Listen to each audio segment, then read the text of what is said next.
The research vessel. Horizon's Edge drifted quietly through space, its sensors scanning the pale blue moon below. Dr. Helen Martinez stood in the observation deck, watching the strange clouds swirl across the moon's surface. She had been studying this place for 6 months now, and every day brought new discoveries. The moon orbited a colony planet called New Adelaide, and Helen's team was documenting the unusual plant life that somehow survived in the thin atmosphere. Captain Jack Morrison entered the deck, carrying 2 cups of coffee. He handed one to Helen and smiled. "Still looking at those clouds? You know they'll be there tomorrow, too." Helen laughed. "I know, but they're fascinating. The way they move suggests there's some kind of magnetic field interaction we haven't mapped yet." Jack was about to respond when the ship's alarm chirped. It wasn't the loud emergency klaxon, just a soft notification that something needed attention. Both of them looked at each other and headed quickly to the bridge. Lisa Grant, the communications officer, was already at her station when they arrived. Her face was pale, and her hands moved rapidly across the controls. "Captain, I'm picking up something strange. It's a distress signal, but it's not coming from anywhere near us." Jack moved to his command chair. "How far out?" "Kepler 442f, Lisa said. "That's the mining colony on the frontier. It's at least 3 days away at maximum speed." Helen felt a chill run down her spine. Kepler 442f was one of the most remote human settlements in known space.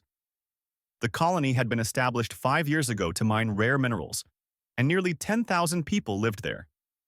It was far from any military protection, far from the major shipping lanes, and very much alone. "Let me hear it," Jack said. Lisa played the recording. Static filled the bridge at first, then voices broke through. They were screaming. The sound of weapons fire crackled in the background, and someone was shouting orders. A man's voice came through clearly for a moment. "They're everywhere. The shields are down. We need help.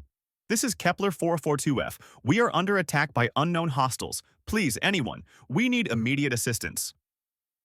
More screams, more weapons fire, and then an explosion so loud it distorted the recording. The voice came back, weaker now. "They're killing everyone. Oh God, they're in the habitat sections. Please, Earth, if you can hear this, send help. Send anyone. They're—" The transmission cut off. Only static remained. The bridge was silent. Helen realized she was gripping the edge of the console so hard her knuckles had turned white. Jack's face had gone hard, the friendly smile completely gone. "When did this come in?" Jack asked. 2 minutes ago, Lisa said quietly. "Captain, this transmission was sent 4 hours ago. It's been traveling through space all this time." 4 hours. Helen's mind raced. If the attack had started 4 hours ago, what was happening now? Were the colonists still fighting? Were they still alive? Jack stood up. "Lisa, boost that signal and send it to Earth Command immediately. Attach all our sensor data and our current position. Mark it as Priority 1 Emergency." "Yes, sir." "Helen, I need you to analyze anything unusual in that transmission. Any sounds, any background details that might tell us what's attacking them." Helen nodded and moved to a science station. Her hands shook slightly as she began isolating different audio layers from the recording. Behind the screams and weapons fire, she could hear something else. A strange clicking sound, almost rhythmic, and a low humming that didn't match any human technology she knew. "Jack," she called out. "There's something in the background, some kind of non-human vocalization, and energy signatures that don't match our weapons or our shields." Jack came over and listened to the isolated audio. His jaw tightened. Aliens. It wasn't a question. Humanity had encountered several alien species since reaching the stars, and most had been peaceful or at least neutral. But there were rumors, stories from the far frontier, of other things out in the dark. Things that didn't want to talk or trade. Lisa turned from her station. "Captain, Earth Command is acknowledging our transmission. They're asking for any additional data we can provide." "Tell them we're transmitting everything," Jack said. "And tell them—" He paused, looking at the star map displayed on the main screen. Kepler 442f was a tiny dot on the edge of human territory. "Tell them those people need help now." The next 30 minutes felt like hours. The crew of Horizon's Edge worked frantically, gathering every piece of data they could about the distress call. Helen ran the audio through every analysis program she had. The clicking sounds appeared to be some form of communication, and the energy signatures suggested weapons technology that was both advanced and brutal. Then, Lisa's console lit up with an incoming transmission. "Captain, we're receiving a priority alert from Earth Command. It's going out to every ship in the sector." Jack straightened. "Put it through." A voice filled the bridge, calm but carrying unmistakable authority. "This is Admiral Richard Blake, Earth Defense Fleet. All available vessels are ordered to rally Point Epsilon Eridani immediately. A human colony is under attack by hostile alien forces. We are implementing Protocol Nightfall. This is not a drill. All ships capable of combat operations are to report for duty. All civilian vessels are advised to clear military corridors. We will not abandon our people." Helen felt something stir in her chest. Protocol Nightfall. She had heard of it but never thought she'd live to hear it activated. It was the emergency protocol that called every available warship to defend human territory. It hadn't been used since the Unification War decades ago. Jack looked around his bridge. Horizon's Edge was a research vessel, not a warship. They had no weapons beyond basic point defense systems, but they were still a spaceship, and they still had engines. "Lisa, send a response to Earth Command. Tell them Horizon's Edge is ready to assist in any capacity." "Sir, we're not a military ship," Lisa said carefully. "No," Jack agreed. "But we're a human ship, and right now, other humans need help." He sat back in his command chair and looked at the star map. "Set course for the rally point, maximum speed." Helen watched the stars streak past as the ship accelerated. Somewhere out there, on a distant world she'd never visited, people were fighting for their lives. They were miners, engineers, families with children. They had sent a desperate cry for help into the void, not knowing if anyone would hear, not knowing if anyone would come. But someone had heard. And now, Earth was answering. Captain Daniel Carter was in his quarters aboard the battlecruiser Independence when the alert came through. He'd been reviewing patrol reports from the Orion sector, a routine task that usually put him to sleep. The sharp tone of the emergency channel made him drop the datapad and reach for his uniform jacket in one smooth motion. "Bridge, this is the captain. Report." Lieutenant Karen Foster's voice came through his comm unit, tense and professional. "Sir, we've received a Priority 1 alert from Earth Command. Protocol Nightfall has been activated. A colony is under attack." Daniel was moving before she finished speaking. He'd been in the service for 15 years, fought in 3 major conflicts, and trained for every possible scenario. But he'd never heard Protocol Nightfall activated outside of training exercises. He reached the bridge in under a minute. Karen turned from her tactical station as he entered. "Captain, the orders are coming through now. We're to proceed to rally Point Epsilon Eridani at best possible speed. The target is Kepler 442F. Initial reports indicate an unknown alien force has attacked the mining colony there." Daniel moved to his command chair and pulled up the tactical display. Kepler 442F was highlighted in red, pulsing urgently. He'd never been to that system, but he knew it by reputation. It was one of the last stops before the edge of mapped space, home to hardy people who'd chosen the frontier life despite the risks. "How many ships are responding?" he asked. Karen worked her console. "Sensors are picking up at least 50 vessels changing course toward the rally point. More are confirming every minute." "Time to arrival?" 18 hours at maximum jump speed." Daniel nodded. "Make it happen. Sound general quarters and brief all department heads. I want this ship ready for combat operations before we arrive." As Karen relayed the orders, Daniel studied the limited information they had about the attack. The distress call had been brief and brutal. Whatever had hit that colony had hit it hard and fast. The colonists were civilians, protected only by basic security forces. They wouldn't last long against a determined military assault. Across human space, the same scene was playing out on dozens of ships. On the carrier Valkyrie, Captain Gregory Scott was in the middle of a training exercise when the alert arrived. He immediately recalled all fighters and ordered his crew to combat stations. The Valkyrie was one of the newest carriers in the fleet, capable of launching 200 fighters in under 10 minutes. Gregory stood on his bridge and watched the tactical display fill with green icons representing Earth ships. Each one was a warship responding to the call. Each one filled with men and women ready to fight. He felt a surge of pride mixed with cold anger. Someone had attacked human colonists. That someone was about to regret it. On the destroyer Thunderbolt, Captain Nicole Reed received the orders while her ship was escorting a civilian convoy. She immediately contacted the convoy commander and explained the situation. The merchant ships would have to proceed without escort. Every military vessel was needed. Nicole had family on the frontier. Her brother worked on a mining colony, not unlike Kepler 442F. She understood the fear those colonists must be feeling, the desperate hope that someone would come. She pushed her engines beyond recommended speeds, knowing her chief engineer would complain but would make it work anyway. At Mars orbital shipyards, Admiral Richard Blake boarded his flagship. The dreadnought Defiance was the largest warship in the Earth Defense Fleet, a mobile fortress bristling with enough firepower to level a small moon. Blake had commanded this ship for 3 years, and he knew every system, every capability, every member of his crew. Chief Engineer Peter Kane met him at the airlock. "Admiral, we can be underway in 30 minutes. All systems are green and we're loaded for bear." "Make it 20 minutes, Pete," Blake said. Peter grinned. "Yes, sir." Blake made his way to the bridge, returning salutes from crew members as he passed. Commander Sophie Turner was already there, coordinating with the fleet. She looked up as Blake entered. "Admiral, we have confirmation from 147 vessels. More are checking in every minute." Blake studied the numbers. 147 warships, with more coming.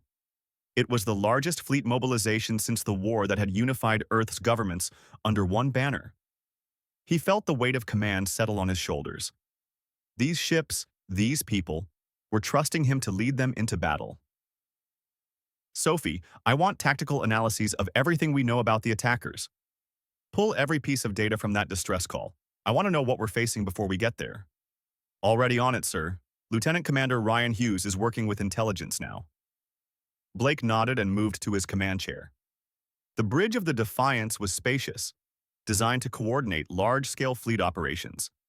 Stations for communications, tactical, navigation, weapons, and engineering formed a semicircle around his position. Every station was manned by the best the fleet had to offer. Ryan Hughes approached with a datapad.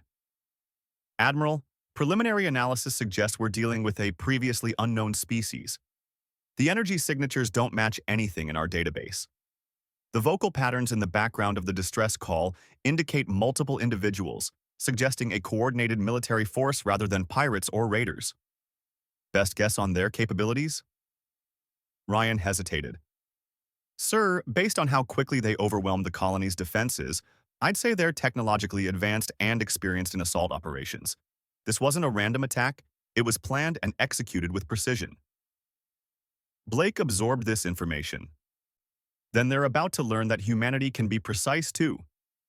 The Defiance undocked from Mars orbital and moved into formation with the growing fleet.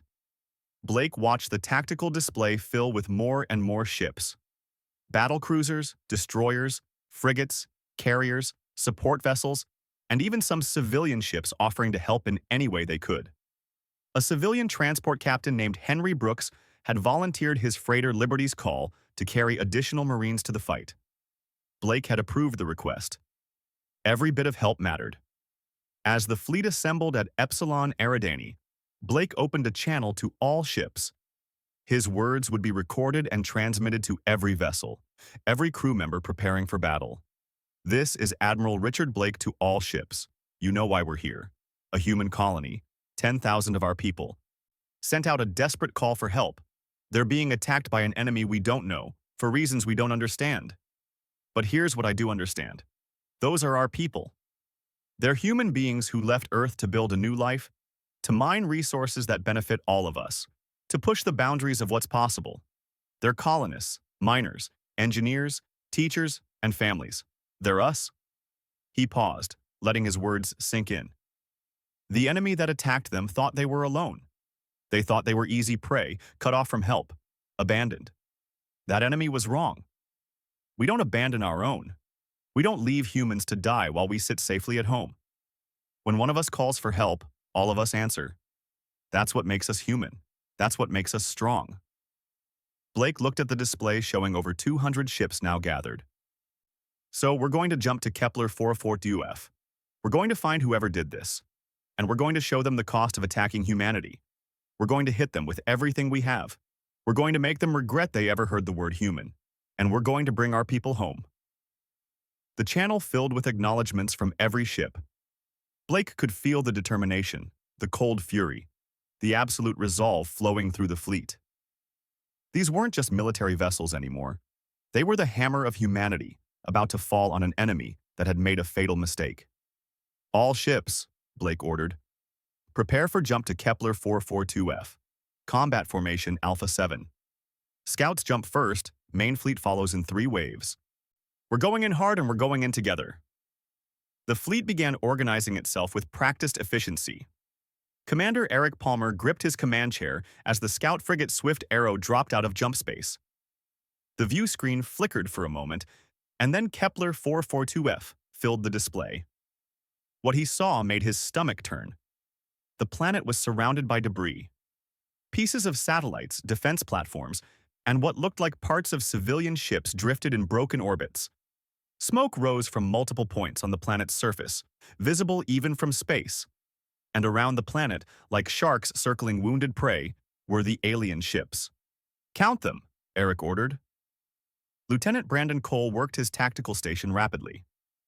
"I'm reading 32 vessels in orbit, sir. Multiple configurations, but all of them are big. The smallest is about the size of our destroyers." Eric studied the alien ships on his display. They were unlike anything he'd ever seen. The hulls appeared organic, covered in what looked like thick armor plating that resembled insect shells. They were dark, almost black, with sections that glowed with a sickly green light. Some had appendages that looked like massive claws or mandibles. They weren't just ships. They looked alive. "Sir, they've detected us," Brandon reported. 3 ships are breaking orbit and heading our way." "Back us off," Eric ordered. "Get that data transmitted to the fleet. Tell them we've got visual confirmation of hostile forces, and there are a lot of them." The Swift Arrow fired its thrusters and began moving away from the approaching alien ships, but Eric kept his sensors focused on them. He needed to gather as much information as possible before the fleet arrived. These aliens, whoever they were about to face the full might of Earth's military. Eric wanted to make sure Admiral Blake knew exactly what they were dealing with. The alien ships were fast, faster than Eric expected. They accelerated toward Swift Arrow with disturbing speed, and green energy began building along their forward sections. Eric recognized the signs of weapons charging. "All power to shields. Prepare evasive maneuvers." The alien ships fired. Beams of green energy lanced through space, missing Swift Arrow by a few dozen meters. The shots were powerful enough that Eric's sensors registered radiation spikes just from the near misses. "Jump coordinates locked, sir," his navigator reported. "Not yet," Eric said, watching the aliens chase his ship. "I need 5 more seconds of data." "Sir, they're firing again." The second volley came closer. One beam grazed Swift Arrow's shields, and the ship shuddered. Alarms blared as shield strength dropped by 30% from a single glancing hit. "Got it! Jump now!" Reality twisted, and Swift Arrow vanished from Kepler 442F space, reappearing at the rally point where the fleet waited. Eric immediately opened a channel to the Defiance. "Admiral Blake, this is Swift Arrow. I'm transmitting full sensor data now. The hostiles have approximately 32 ships in orbit around Kepler 442F. They appear to be organic or biomechanical in design, heavily armed, and fast. Very fast. Their weapons are energy-based and pack a serious punch. We got a sample on our shields, and it wasn't pleasant." Blake's voice came back steady and calm. "Understood, Commander. Did you see any sign of the colonists?" "Negative, sir. But the colony appears to be intact, or at least parts of it. I saw atmospheric smoke, but no nuclear-scale detonations. If there are survivors, they're still down there." "Good work, Eric. Fall back and join the reserve group. We'll take it from here." Admiral Blake stood on the bridge of the Defiance, studying the data from Swift Arrow. Commander Sophie Turner stood beside him, her face grim as she analyzed the tactical situation. 32 ships, she said quietly. "They've got us outnumbered in terms of vessels." "But not in firepower," Blake replied, "and not in determination. Sophie, organize the fleet. First wave focuses on establishing space superiority. Second wave provides support and interdiction. Third wave stands ready for planetary assault once we've cleared the orbitals." "Yes, sir." Blake opened the fleet-wide channel. "All ships, this is Blake. We're going in. Remember your training, trust your captains, and watch your wingmates.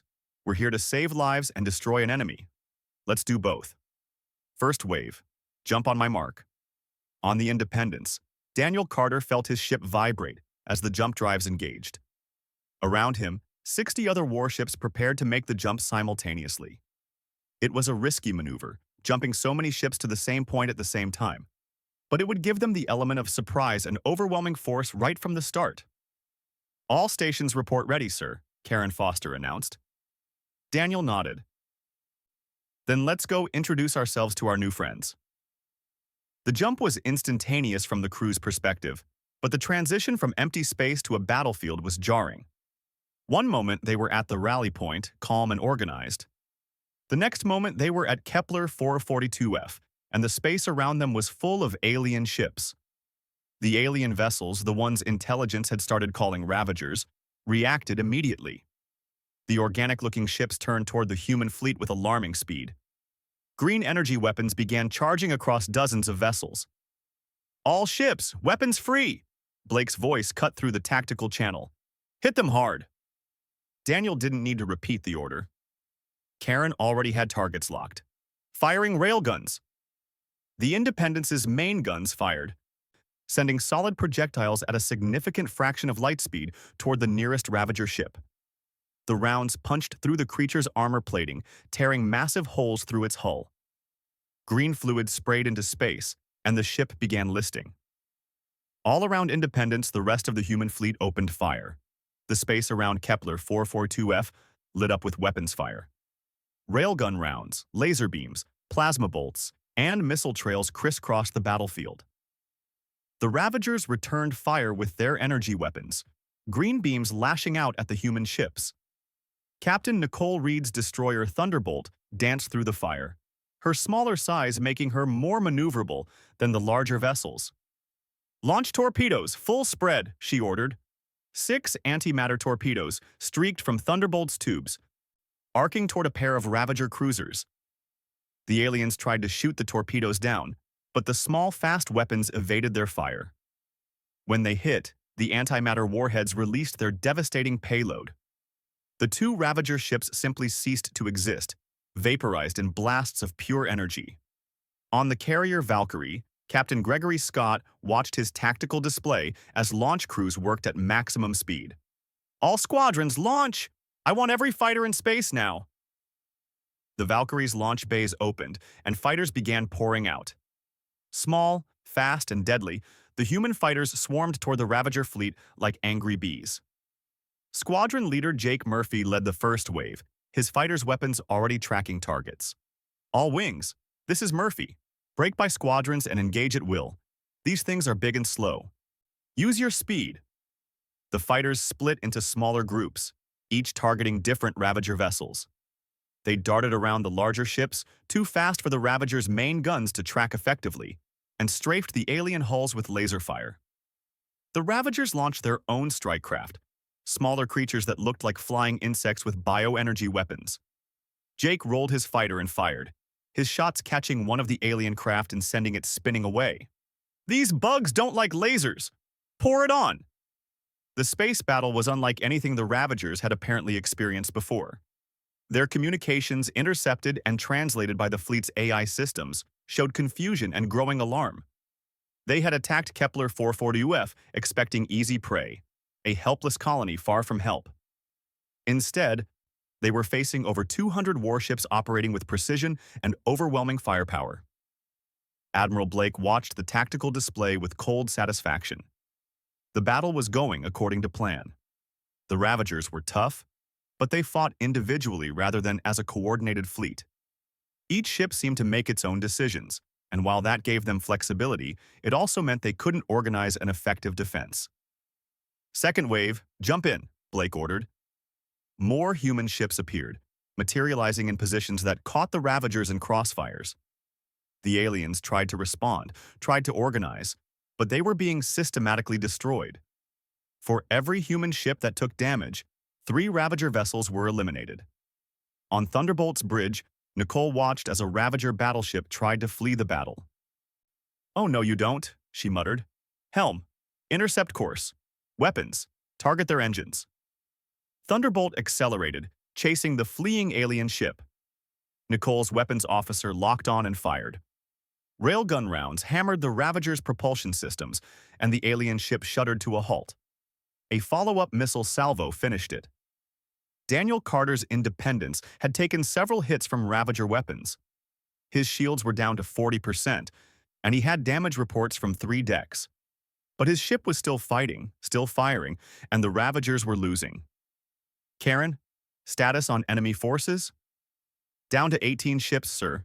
Most of the rest are trying to break away." "Don't let them," Daniel said flatly. Admiral Blake's orders were clear. "None of them leave the system." Karen smiled grimly. "With pleasure, sir." Major Kevin Harris stood in the troop bay of the assault transport, surrounded by 300 Marines from the 3rd Marine Expeditionary Force. The ship shuddered as it entered Kepler 442F's atmosphere, and through the small windows, Kevin could see fire streaking past as the heat shields absorbed the friction of re-entry. "2 minutes to drop," the pilot's voice crackled through the comm system. Kevin activated his helmet's communication system. "Listen up, Marines. We've got friendlies down there who've been fighting for their lives for hours. Our job is to secure the colony, eliminate hostile forces, and get those people to safety. Fire discipline is essential. I don't want any civilians hit by our fire. Clear?" A chorus of, "Yes, sir," echoed through the bay. Sergeant Andrew Mitchell checked his rifle for the 3rd time and looked at his squad. Fire Team Alpha consisted of 8 Marines, all veterans, all ready. Andy had been in the service for 8 years, and he'd seen combat before. But this felt different. These weren't pirates or rebels they were fighting. These were aliens who'd attacked a civilian colony without warning or mercy. The transport broke through the clouds, and suddenly the colony was visible below. Parts of it were burning. Buildings had collapsed, and Andy could see large creatures moving through the streets. The Ravagers on the ground were even bigger than their spacecraft had suggested, massive insectoid beings that stood at least 3 meters tall. 30 seconds! The transport's door hissed open, and wind rushed into the bay. The ship was still 50 meters up, descending rapidly toward a clear area outside the colony's main settlement. Kevin could see movement in the colony itself, human shapes hiding in buildings, watching the sky.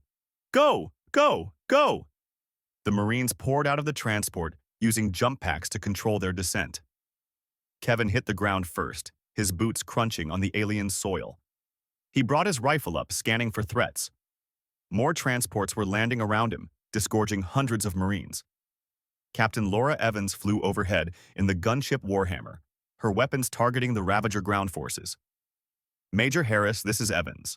I'm reading multiple hostile concentrations between your position and the colony. Recommend establishing a defensive perimeter before pushing forward." "Copy that, Warhammer. All units, form up. Establish perimeter." The Marines moved with practiced efficiency, spreading out and taking cover behind rocks, debris, and hastily erected barriers. Andy's squad took position on the left flank, and he could see Ravager warriors turning their attention toward the landing zone. The Ravagers looked like nightmares made real. They had thick armored exoskeletons, multiple limbs ending in claws, and mandibles that dripped with some kind of fluid. Their eyes were multifaceted, glowing with that same sickly green light as their ships. They carried weapons that seemed to be part of their bodies, organic cannons that fired energy bolts. "Contact front," someone shouted. The Ravagers charged. There were at least 50 of them, moving with frightening speed despite their size. They made a clicking, screeching sound as they ran, a sound that made Andy's skin crawl. "Open fire!" The Marine line erupted with weapons fire. Bullets and plasma bolts tore into the Ravager ranks. The aliens' armor was tough, but sustained fire punched through it.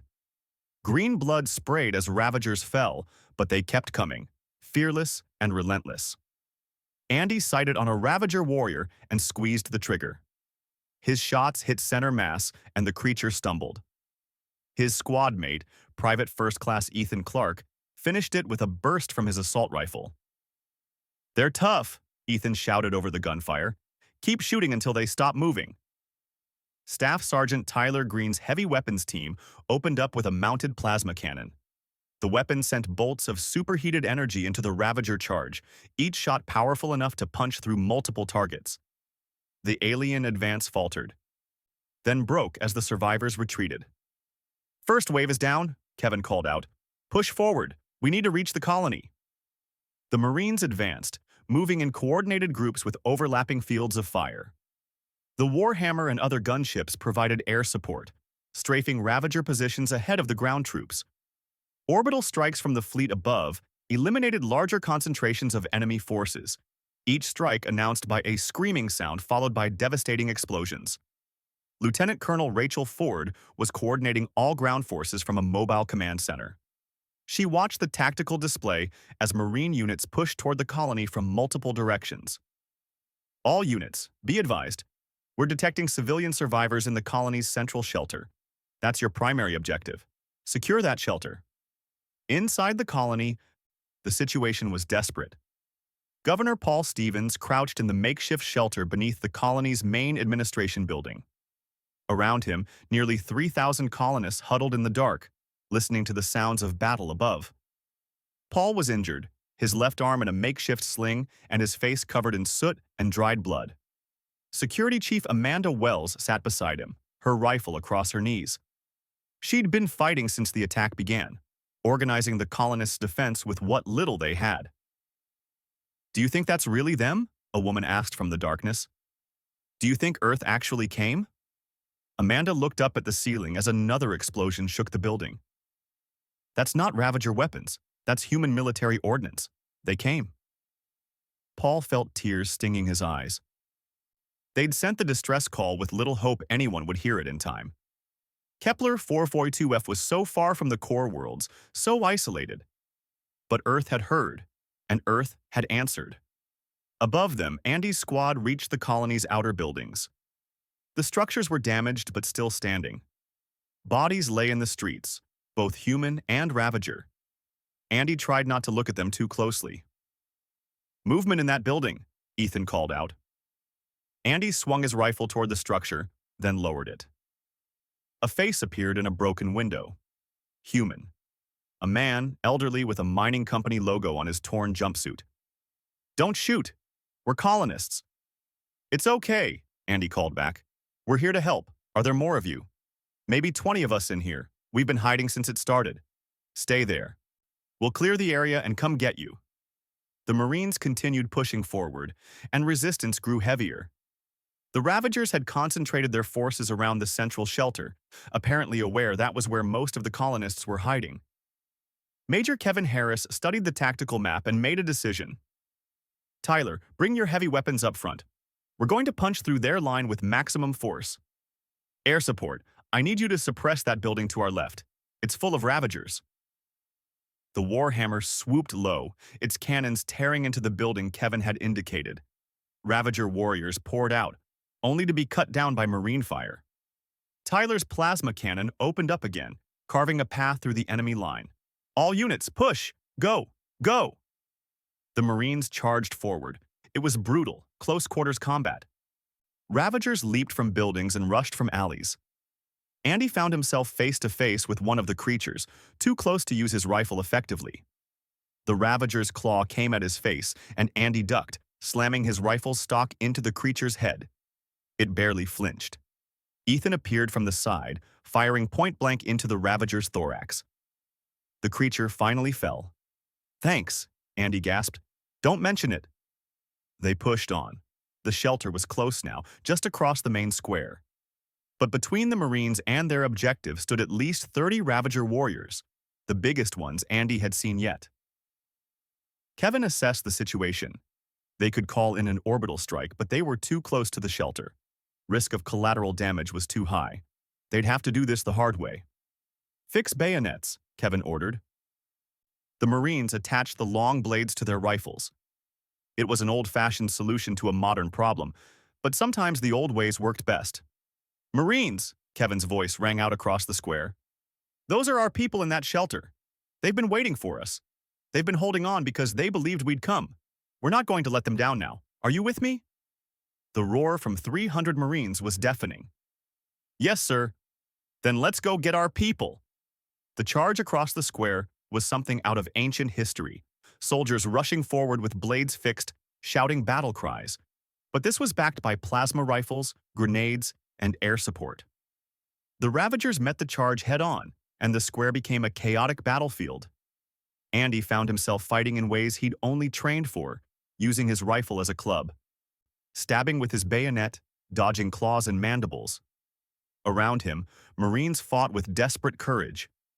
Some fell, but others took their places. The line pushed forward. Tyler's heavy weapons team set up in the middle of the square and began systematic fire, covering the advance. The Warhammer made pass after pass, its weapons never stopping. And slowly, inevitably, the Ravagers began to fall back. Kevin was first to reach the shelter's entrance. He pounded on the reinforced door. "This is Major Kevin Harris, Earth Defense Marines. Open up. You're safe now." The door cracked open, and Amanda Wells appeared, her rifle ready. She saw Kevin's uniform, saw the human faces behind him, and she lowered her weapon. Tears streamed down her face. "You came," she whispered. "You actually came." "Of course we came," Kevin said gently. "We don't leave humans behind." Combat Medic Corporal Jennifer Stone pushed past Kevin and entered the shelter. Her medical scanner swept the crowd of colonists, identifying injuries and prioritizing treatment. "I've got wounded here. I need more medics." More Marines entered the shelter, establishing a defensive perimeter. Paul Stevens emerged from the crowd and approached Kevin. The governor looked like he'd aged 10 years in the past few hours. "Major, there are still colonists scattered throughout the settlement. We lost contact with the mining complex on the western ridge. There could be survivors there." "We'll find them all," Kevin promised. "My people are sweeping the entire colony. If there are survivors, we'll bring them home." Outside, the sounds of battle were dying down. The Ravagers, faced with determined Marine resistance and devastating air support, were retreating. Some tried to flee into the wilderness beyond the colony. They didn't get far. Orbital strikes from the fleet turned them into nothing but craters. Andy stood in the square, breathing hard, his uniform torn and stained with green Ravager blood. Ethan sat on the ground nearby, exhausted but grinning. Dr. Claire Bennett worked without pause in the medical bay of the Defiance. The large room had been converted into a trauma center, filled with beds holding wounded Marines and colonists. The smell of antiseptic and the soft beeping of medical equipment filled the air.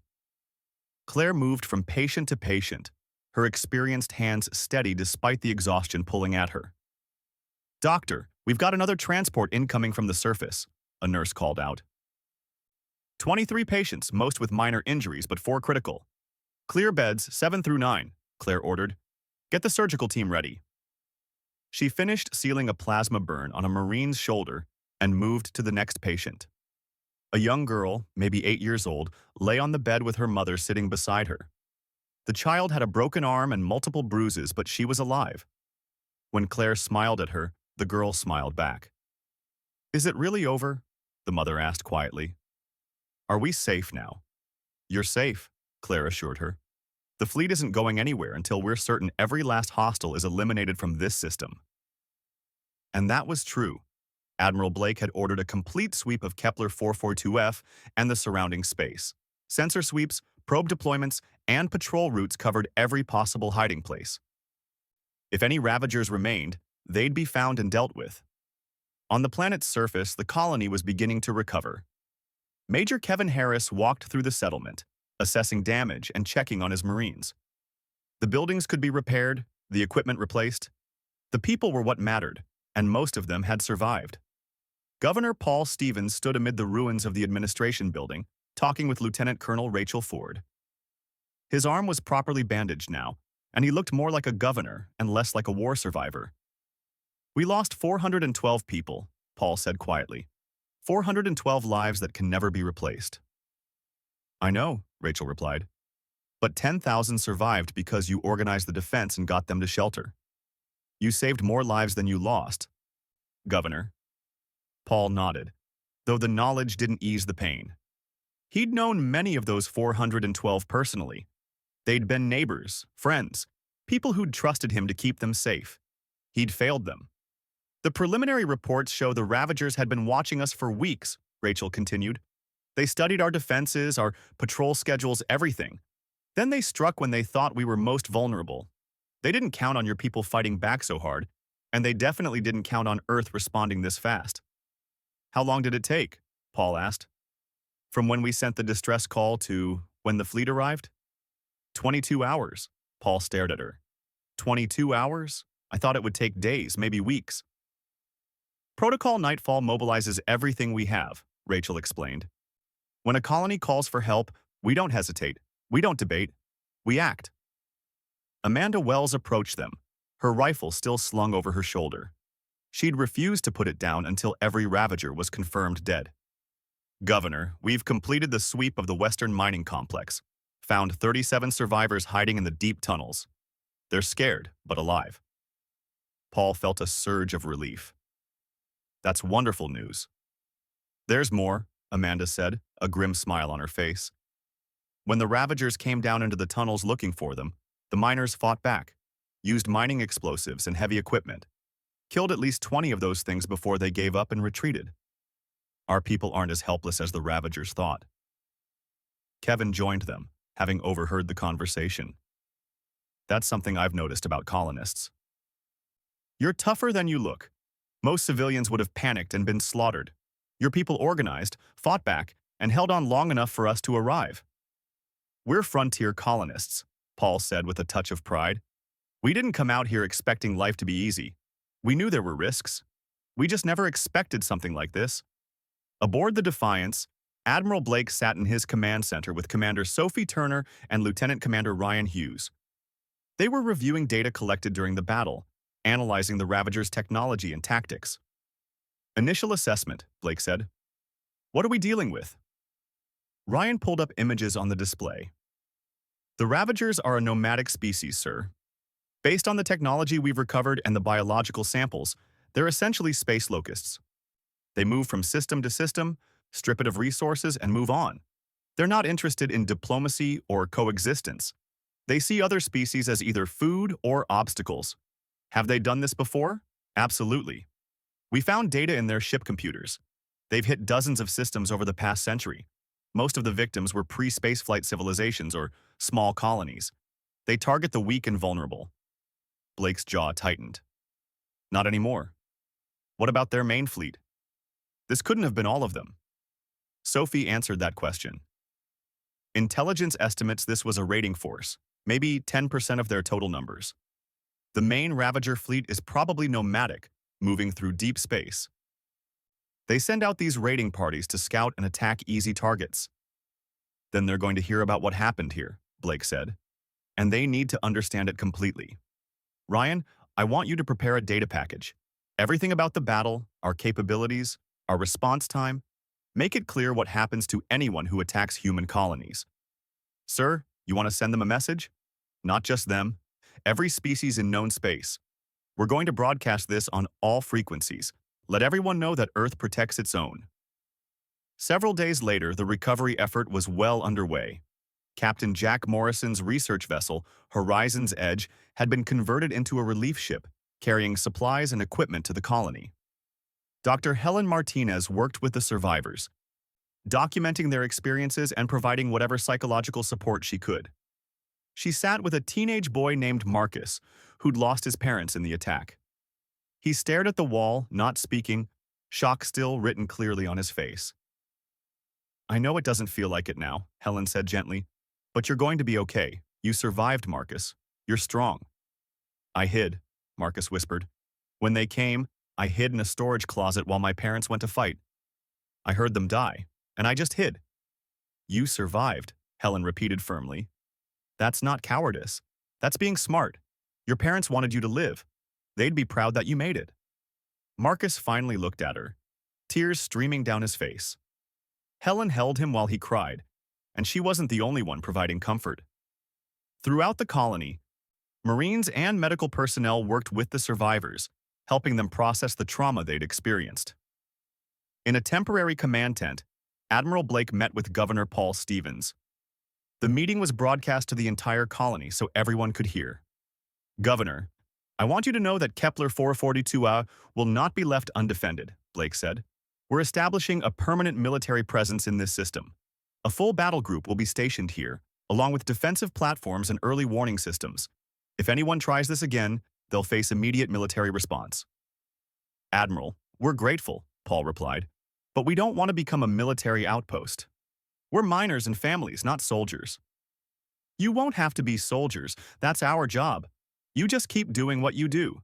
Mine your minerals, raise your families, build your community. We'll make sure you're safe to do it." Blake stood and addressed the colonists directly. "I know many of you are thinking about leaving, about returning to the core worlds where it's safer. I understand that. What happened here was terrifying, and no one would blame you for wanting to go home. But I hope you'll consider staying, because you've proven something important.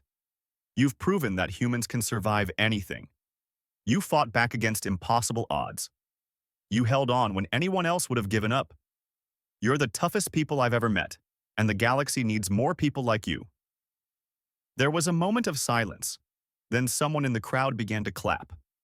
Others joined in, and soon the entire colony was applauding.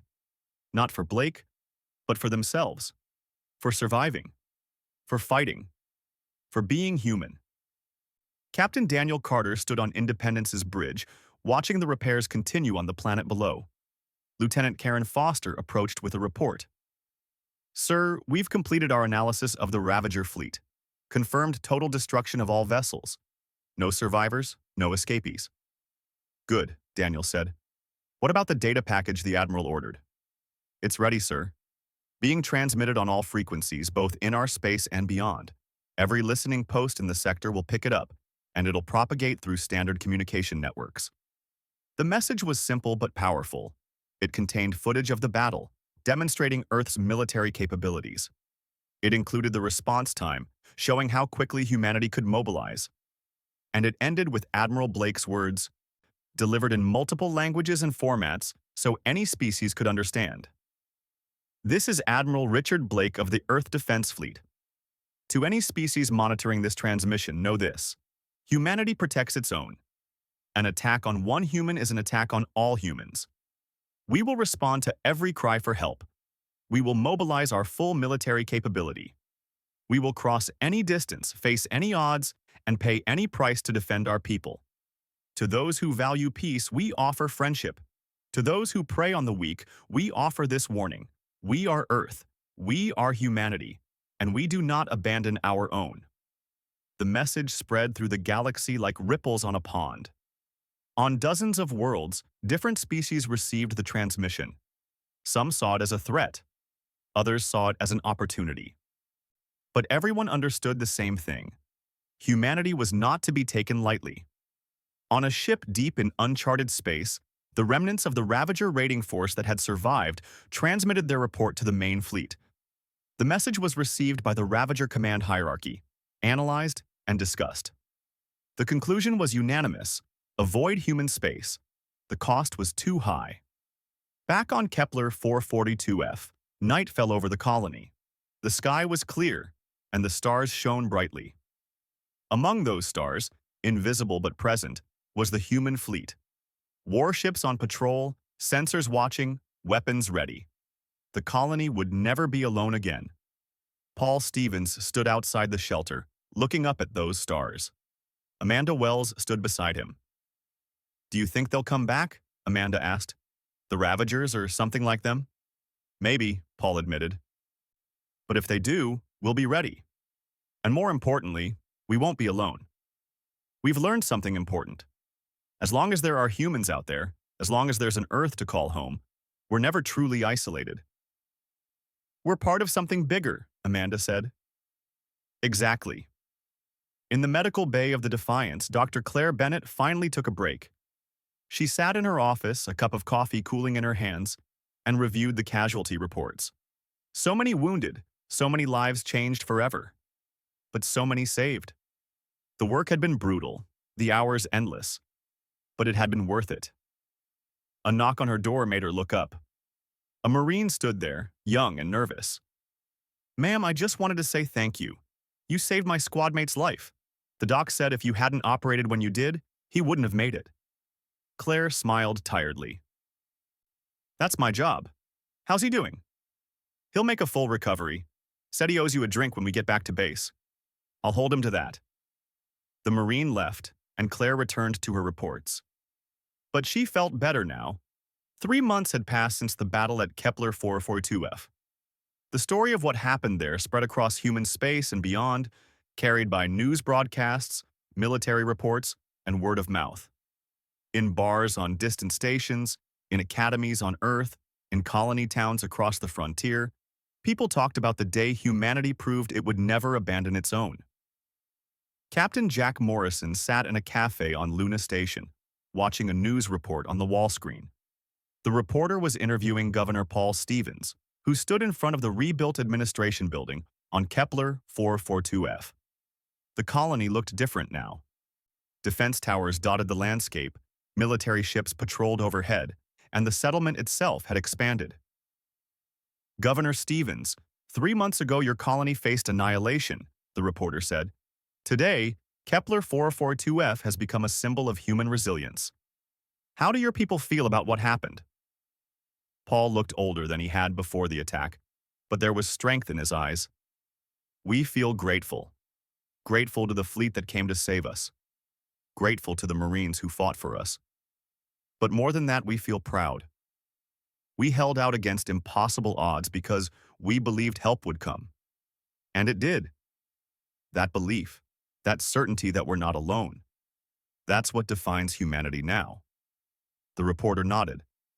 "The colony's population has actually grown since the attack. People are volunteering to come to Kepler 442F. Why do you think that is?"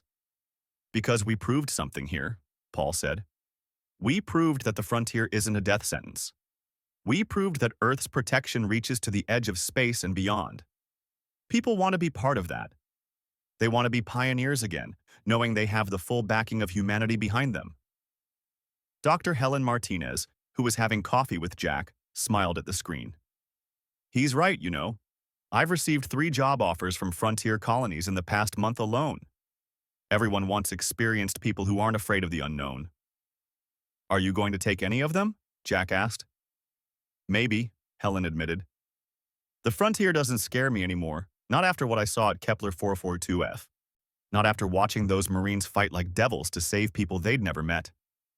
Across the solar system on Mars orbital shipyards, new ships were being built. The attack on Kepler 442F had shocked Earth's government into action. Defense budgets increased, ship construction accelerated, and recruitment for the military reached levels not seen in decades. Admiral Richard Blake walked through the shipyard, observing the construction of a new class of destroyer designed specifically for rapid response. Chief Engineer Peter Kane walked beside him, pointing out features. "These new ships can jump farther and faster than anything we've had before," Peter explained. "Full battle group response to any point in human space within 20 hours, and we're building 50 of them." "Not enough," Blake said. "We need 100, 200. Every colony needs to know that if they call for help, we can reach them before it's too late." "With respect, sir, Kepler 442F called for help and we got there in 22 hours. That's pretty impressive." 22 hours during which 400 people died, Blake said quietly. "That's 400 reasons to get faster." Peter nodded, understanding. The attack had changed Blake. The Admiral had always been dedicated, but now he was driven by something deeper. A need to ensure no other colony ever felt as alone as Kepler 442F had felt. On Earth, at military academies and recruitment centers, young men and women lined up to enlist. The battle had inspired a generation. They'd watched footage of the fleet arriving at Kepler 442F, seen the Marines fighting street by street to save colonists, and they wanted to be part of that. At the Naval Academy in Colorado, Instructor Commander Sophie Turner lectured a classroom full of cadets. On the screen behind her was tactical footage from the battle. "The Ravager fleet had 32 ships," Sophie explained. By conventional tactical analysis, they had a numerical advantage. But numbers don't tell the whole story. What matters is coordination, training, and will. The Ravagers fought as individuals. We fought as a fleet. That made all the difference. A cadet raised her hand. Commander, the reports say the Ravagers had attacked other species before. Why didn't those species fight back like we did? Sophie paused, considering the question. That's something we're still trying to understand. Based on recovered data, most species the Ravagers attacked were either pre-spaceflight or had very limited military capability. They couldn't mount an effective defense. Others surrendered, hoping for mercy. The Ravagers don't understand mercy.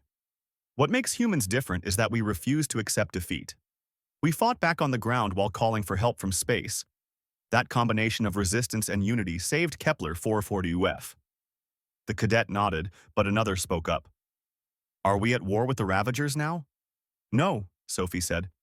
Intelligence reports suggest the Ravagers have moved their fleet away from human space. They're nomadic, always looking for easy prey. We proved we're not easy prey. They'll avoid us now.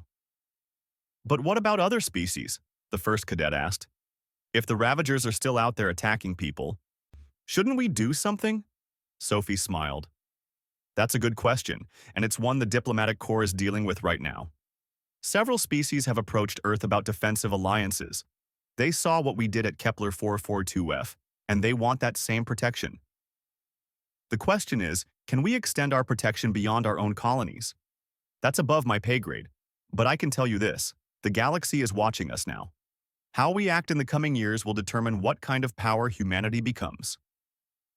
On a space station orbiting Proxima Centauri, a very different meeting was taking place. Representatives from 4 non-human species sat around a conference table with human diplomats. The species were varied. The tall, graceful Valari with their silver skin, the insectoid Chitauri, who resembled praying mantises, the aquatic Delphini, who required water-filled environment suits, and the silicon-based crystalline, whose bodies reflected light in rainbow patterns. Ambassador Lisa Grant, the same communications officer from the Horizon's Edge who'd received the distress call, now represented Earth in these negotiations. She'd been promoted rapidly after her actions during the crisis, recognized for her quick thinking and composure under pressure. Ambassador Grant, the Valari representative said in musical tones, we have observed humanity's response to the attack on your colony. It was impressive. Our own people have suffered raids from the entities you call Ravagers. We lost 3 colonies to them over the past decade. We were unable to mount an effective defense. Why not? Lisa asked carefully. Our military was designed for exploration and peacekeeping, not war, the Chitauri explained, their mandibles clicking. We thought those days were behind us. The Ravagers taught us otherwise. The Delphini ambassador made a bubbling sound that the translator converted to words. We wish to propose a mutual defense treaty. If human colonies are attacked, we will send what aid we can. In return, if our colonies face similar threats, we ask that Earth consider providing military assistance. Lisa considered this carefully. It was a huge request and one that would need approval from Earth's government. But it was also an opportunity. An alliance like this could change the balance of power in the galaxy. I'll take your proposal to my government, Lisa said. But I want to be clear about something. Earth will always prioritize the defense of human colonies. That's not negotiable. However, we're not opposed to helping others who can't defend themselves. We just need to ensure we have the capability to do both.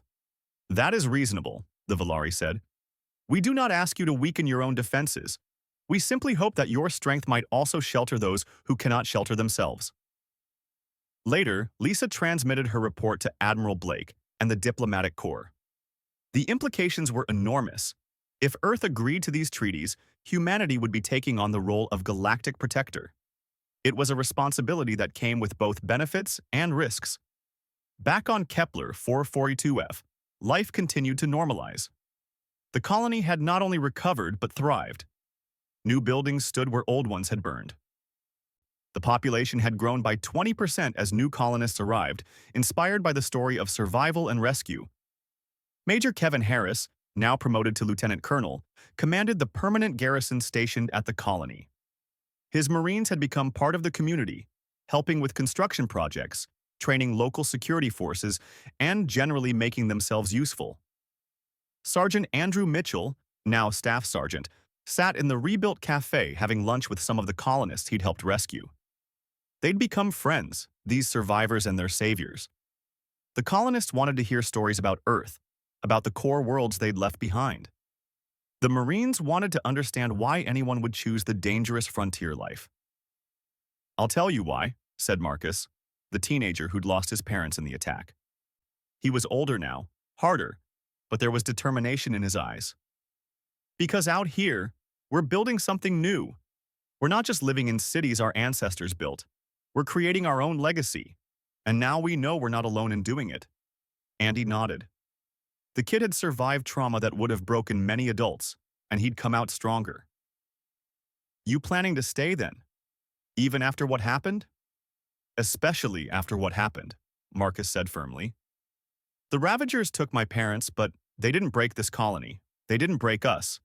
I'm going to stay and help rebuild. And when I'm old enough, I'm going to join the fleet. So I can be there for other colonies the way you were there for us." Andy felt a surge of pride. This was why they'd fought. Not just to save lives, but to preserve hope. To show people that courage and sacrifice mattered. In orbit above Kepler 442f, Captain Daniel Carter's Independence maintained its patrol route.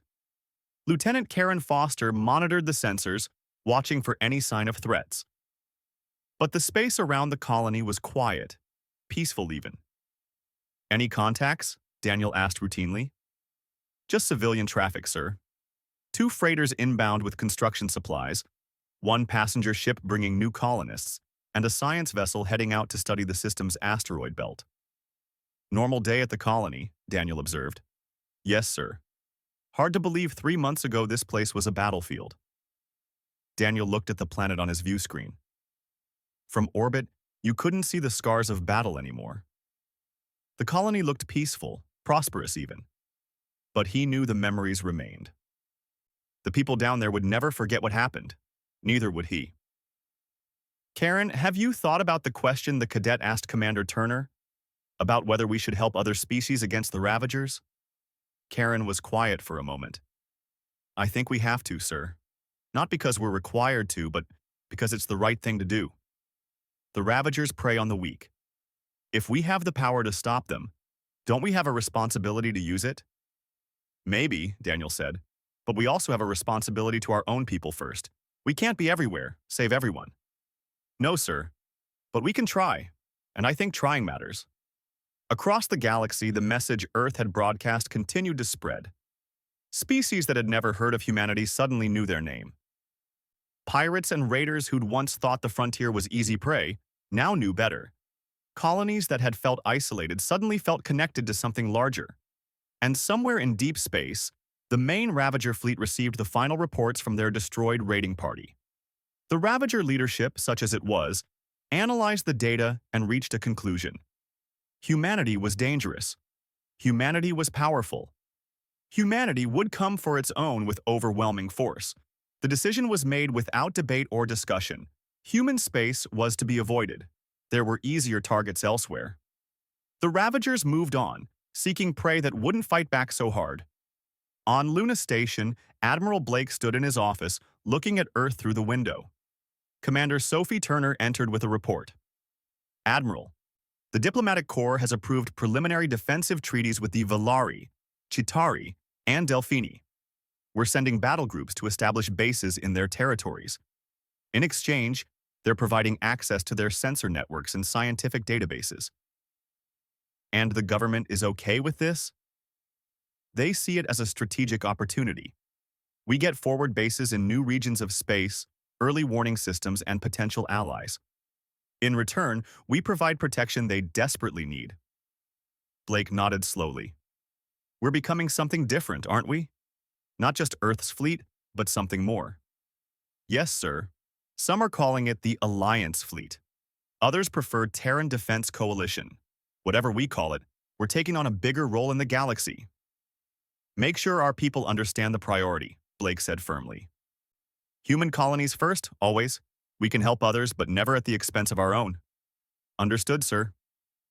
After Sophie left, Blake remained at the window.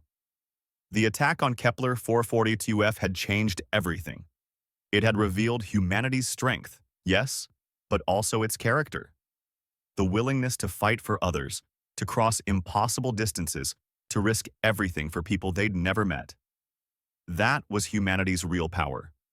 Not the ships or weapons or technology, but the simple refusal to abandon their own. The absolute certainty that a cry for help would be answered, no matter what. The galaxy had learned that lesson, and Blake would make sure it was never forgotten. On Kepler 442F, night fell once again. The stars shone bright, and among them, human ships patrolled in silent vigil. The colony slept peacefully, secure in the knowledge that they were protected, that they were part of something greater. Governor Paul Stevens stood on his balcony, looking up at those stars. Amanda Wells joined him, as she often did these evenings. Hard to believe it's only been 3 months, Paul said. Feels like another lifetime, Amanda agreed. But we're still here. Still standing. Still human. Still human, Paul repeated. I like that. Somewhere on those distant stars, other humans were watching, ready to respond if the call came again. The fleet that had answered Kepler 442F's cry for help remained ready, remained vigilant, remained committed. The message had been sent and received. Humanity protected its own. Always. And that promise, written in fire and blood and courage across the void, would echo through the galaxy for generations to come. This was why she'd become a doctor. Not for glory or recognition, but for moments like that. For the chance to save a life, to give someone another day, another chance. Across the colony and throughout the fleet, similar scenes played out. Marines checking on each other. Colonists helping with repairs. Pilots sharing stories of the battle. Engineers fixing damaged systems. Everyone doing their part to recover from the crisis. And in orbit, silent and watchful, the fleet remained. A promise made real. A shield against the darkness. A reminder that humanity, for all its flaws and conflicts, stood together when it mattered most. The cry for help had summoned the full fury of Earth's fleet. And the galaxy had learned what that fury could accomplish. We did it, Ethan said. We actually saved them. Andy looked at the colonists emerging from the shelter, saw them hugging the Marines, crying with relief, and he smiled despite his exhaustion. This was why he'd joined the service. Not for glory or adventure, but for moments like this. For the chance to save lives. The battle for Kepler 440UF was over. The colony was secured, the Ravagers defeated.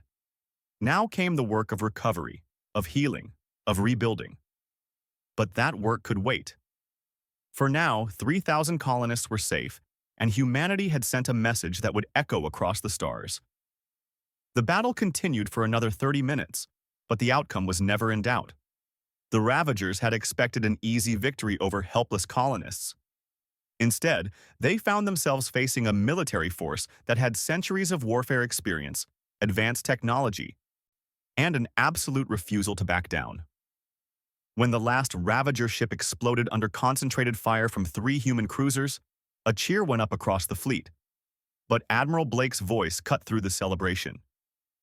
Good work, people, but we're not done. Those colonists are still down there, and there are Ravagers on the surface. All ships, begin orbital bombardment of Ravager ground positions. Marines, prepare for drop. We're going in to get our people.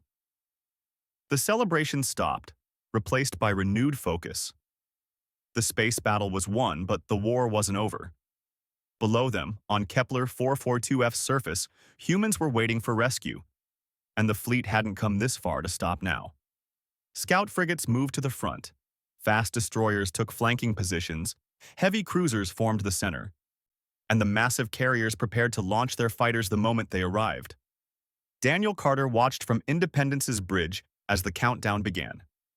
Around him, his crew worked with focused intensity. Karen Foster called out status reports, weapon systems powered up, and the ship's AI calculated jump coordinates. All hands, this is the captain, Daniel announced shipwide. We're jumping into a combat zone. Stay sharp, trust your training, and watch each other's backs. Those colonists have been waiting for help. Let's not keep them waiting any longer. The jump drives charged, reality began to twist, and over 200 human warships prepared to cross the light years to Kepler 442f in a matter of moments. They were coming for their people, and heaven help anything that stood in their way. The Horizon's Edge jumped to faster-than-light speed, joining what Helen suspected would be many other ships racing toward the rally point. She thought about the colonists on Kepler 440f, hoping they could hold on just a little longer. Help was coming. Humanity was coming. And Helen had a feeling that whoever had attacked that colony was about to learn a very hard lesson about what happened when you hurt humans. She'd studied enough history to know one thing for certain. Humanity didn't leave its own behind.